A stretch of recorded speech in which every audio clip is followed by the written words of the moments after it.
ایک عورت کے 4 بچے تھے۔ وہ دن کو کھیل کود اور پڑھائی میں مصروف رہتے اور رات کو عشاء کی نماز پڑھ کر کبھی کوئی گیمز، فیس بک، واٹس ایپ یا ڈرامہ دیکھنے میں آدھی رات گزار دیتے۔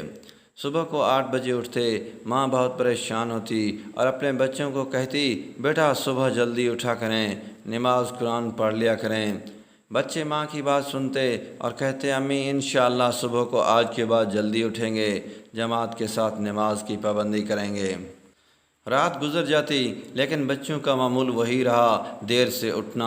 کافی عرصہ گزر گیا، ماں انہیں بار بار سمجھا تھک گئی، لیکن ان کی روٹین جوں کی توں، ماں دل ہی دل میں پریشان رہتی۔ ایک دن ماں نے سوچا کیوں نہ اس بارے کسی عالم دین سے رابطہ کر لوں، شاید وہ کوئی اس معاملے کا حل بتائیں۔ ماں نے عالم سے پوچھا کہ میں ایسا کیا کروں فجر کی نماز کے لیے اپنے بچوں کو گہری نیند سے اٹھا سکوں۔ عالم نے جواب دیا، اگر گھر کو آگ لگ جائے، بچے گھر میں گہری نیند میں ہوں تو تم کیا کرو گی؟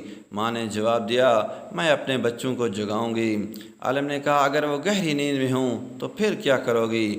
ماں نے جواب دیا، میں ان کو گردن سے پکڑ کر گھسیٹتے ہوئے آگ سے بچانے کے لیے باہر نکالوں گی۔ تو عالم نے کہا، دنیا کی آگ سے بچانے کے لیے اپنے بچوں کو گھسیٹ کر باہر نکال سکتی ہو تو جہنم کی آگ سے بچانے کے لیے ہی ایسا کرو۔